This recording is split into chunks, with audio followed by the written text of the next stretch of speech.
Halo, what's up guys? Pada kali ini gue akan menceritakan alur cerita film keren penuh tantangan nih bos. Perlu kalian pahami bahwa saya sebenarnya adalah orang yang suka tantangan nih bos. Seperti contohnya makan nasi panas nggak pakai sendok, terus minum kopi nggak boleh ditiup, dan masih banyak lagi tantangan di hidup gua yang belum bisa terpecahkan sampai saat ini. Salah satunya yaitu kenapa channel gue sepi-sepi amat.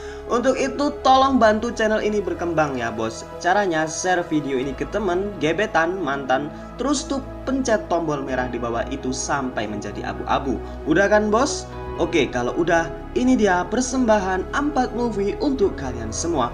Alur cerita film Rush Sekiro. Awal film diceritakan ada wanita cantik yang bernama Sawyer. Ia terlihat sedang melakukan maraton pagi agar tubuhnya selalu sehat. Dan tak lama kemudian Sawyer mendapat pesan dari perusahaan tempat ia melamar pekerjaan yang berisi undangan interview nih bos.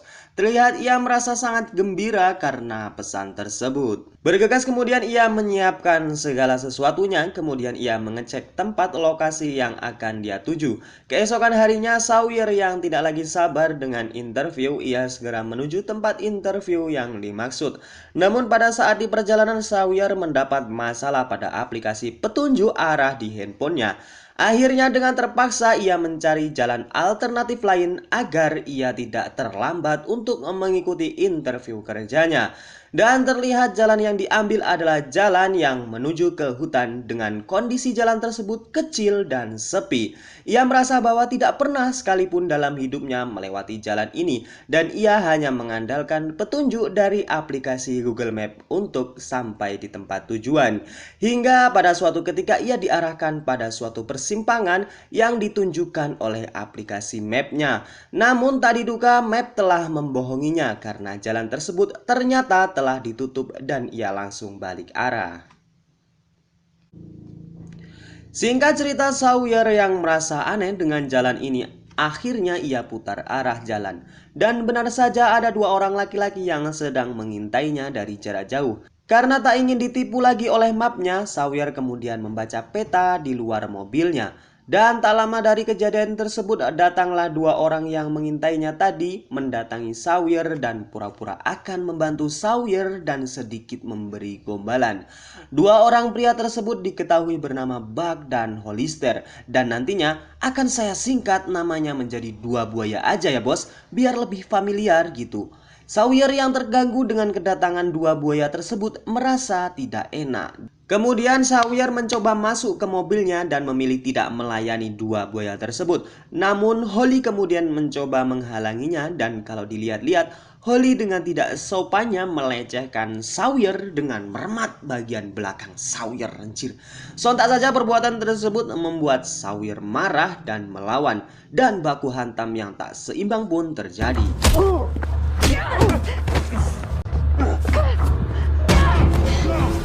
Singkat cerita, Sawyer berhasil lepas dari buaya-buaya tersebut dan kabur dengan berlari ke arah hutan. Kemudian Sawyer bersembunyi dan mencoba mengalihkan 2 buaya tersebut dengan melemparkan batu ke arah yang berlawanan. Dan 2 buaya bodoh tadi tertipu dengan Sawyer yang berhasil selamat. Namun Sawyer masih takut untuk bangkit dari persembunyiannya. Alhasil Sawyer terpaksa bermalam di hutan tersebut sendirian. Keesokan harinya kita diperlihatkan oleh seorang polisi yang bernama Sheriff. Ia mendapat kabar dari rekannya bahwa ada sebuah mobil yang tidak berpenumpang berada di pinggir jalan. Tak lama kemudian Sheriff menuju ke TKP. Ternyata mobil yang dimaksud adalah mobilnya Sawyer. Sheriff kemudian menghampiri rumah Holly dan Beck yang kebetulan tidak jauh dari kejadian tersebut. Sheriff kemudian menanyakan tentang mobil tersebut dan menyuruh 2 buaya tersebut untuk membuang mobil tersebut ke jurang saja. Alright, well, I tried. Singkat cerita, mobil dibuang oleh 2 buaya itu dan terlihat Sawyer berada di bawah jurang melihat mobilnya yang jatuh dari atas jurang. Kemudian Sawyer mengambil HP yang berada di dalam mobilnya untuk meminta bantuan. Saat ia melihat HP-nya, ia sangat terkejut karena banyak panggilan dari keluarganya yang tengah mencarinya. Singkat cerita, dua buaya tadi menemukan sobekan jaket yang digunakan Sawyer untuk membalut lukanya. Karena dua buaya ini berpikiran bahwa Sawyer masih hidup dan akan melaporkan kejadian ini ke polisi, dua buaya ini berusaha mencari Sawyer dan mendatangi tempat di mana mobil Sawyer tadi dibuang. Namun sayang sekali Sawyer tidak lagi di tempat dan pergi mencari bantuan menggunakan HP-nya. Bagaikan jatuh tertimpa tangga, ya itulah yang dialami Sawyer saat ini karena sampai larut malam ia tidak menemukan sinyal dan ketika ia akan mengirim pesan suara, baterai HP-nya habis dan HP-nya pun mati. Jir, apes banget Sawyer ini ya. Tak habis dengan itu, Sawyer yang sudah 2 hari tidak makan merasa sangat lemas dan tiba-tiba kepalanya pusing dan kemudian pingsan. Dengan tatapan yang kabur, Sawyer melihat ada sosok laki-laki yang menolongnya dan membawa ke rumahnya. Dan ketika terbangun, Sawyer mencoba kabur dan ia dihentikan oleh orang yang menolongnya tadi malam. Diketahui pria ini bernama Lowell. Scene berpindah ke kantor polisi. Kita diperlihatkan dengan anggota polisi yang datang. Ia adalah Nick. Nick mencurigai bahwa Holly dan Buck adalah pelakunya karena Nick mengetahui bahwa Holly dan Buck sering bertemu dengan Cheryl. Di sisi lain terlihat tangan Sawyer yang diikat oleh Lowell. Lowell khawatir dengan Sawyer karena seringkali Sawyer mencoba melarikan diri. Kemudian terdengar suara mobil yang datang dan Sawyer seketika berteriak meminta pertolongan.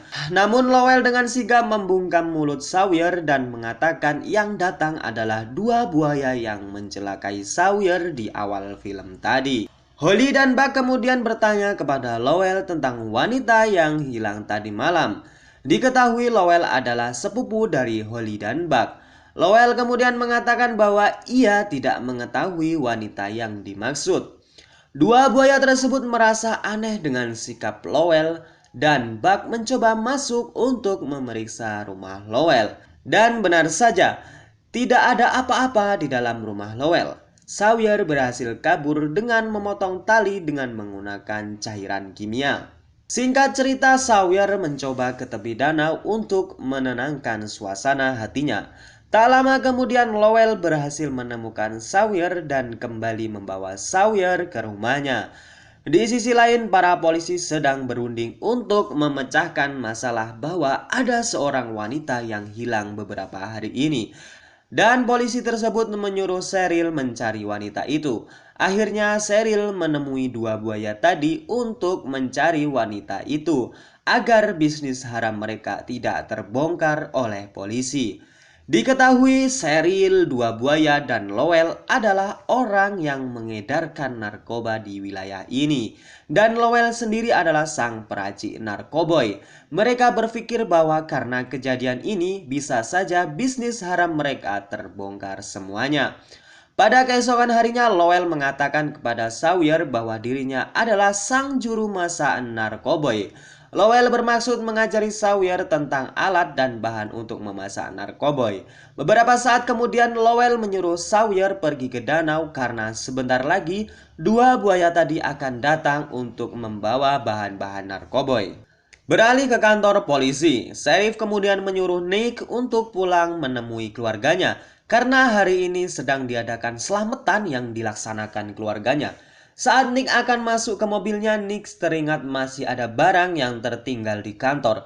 Ia dikejutkan dengan percakapan Sheriff dan Buck di telepon. Seketika Sheriff yang kaget dengan kedatangan Nick mencoba mengajaknya keluar dan tiba-tiba Sheriff membunuh Nick karena Nick telah mengetahui dalang di balik ini semua. Pada malam harinya, Sheriff menyuruh dua buaya tadi membuang mayat Nick agar tidak bisa ditemukan oleh para polisi. Pada keesokan harinya datang polisi yang bernama Joe. Ia menanyakan perkembangan kasus wanita yang hilang di wilayahnya dan ia merasakan bahwa wanita itu masih belum bisa ditemukan. Maka Joe akan segera melakukan pencarian dengan timnya sendiri. Rust Creek all the way through to Black Ridge. Sheriff yang curiga dengan Lowell, ia kemudian mendatangi dua buaya tadi dan mengambil paket narkoboy. Ia kemudian berpesan untuk mendatangi Lowell dan melihat apa yang terjadi di dalam rumahnya. Dua buaya tadi kemudian mendatangi rumah Lowell secara diam-diam dan benar saja wanita yang selama ini mereka cari sedang berada di rumah Lowell. Holly mencoba akan membunuh Sawyer, namun Lowell mengatakan bahwa Sawyer bisa memasak narkoboy dan akan membuat mereka kaya. Lowell kemudian menyuruh Sawyer memasak narkoboy dengan bahan-bahan yang ia sebutkan. Dan ternyata bahan-bahan tersebut bisa meledak karena suhu yang panas. Dan benar saja ketika bahan-bahan tadi dimasukkan dalam suhu yang panas seketika menjadi meledak. Boom! Singkat cerita, ledakan tersebut membuat dua buaya tersebut terluka dan Bugs sendiri langsung tewas karena ledakan itu. Holly yang masih hidup merasa dipermainkan oleh Sawyer mencoba bangkit dan menembaknya. Namun ia berhasil dihalangi oleh Lowell dan Lowell pun tewas karena tembakan tersebut.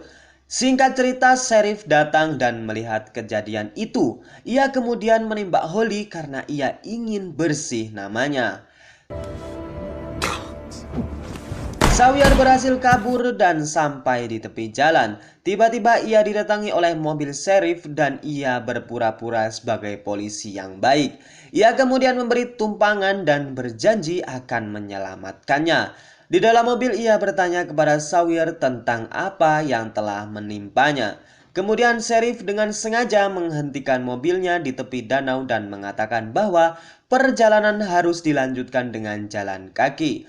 Namun tiba-tiba ketika sampai di danau, sheriff mencoba membunuh Sawyer karena lagi-lagi ia tidak ingin Sawyer hidup dan menjadi saksi kejahatannya. Di antara mereka terjadilah baku hantam dan membuat sheriff bangsat itu mati.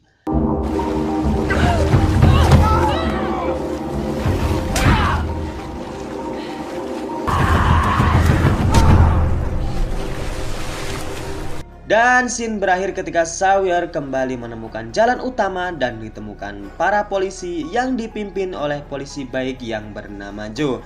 Dan film ini pun tamat.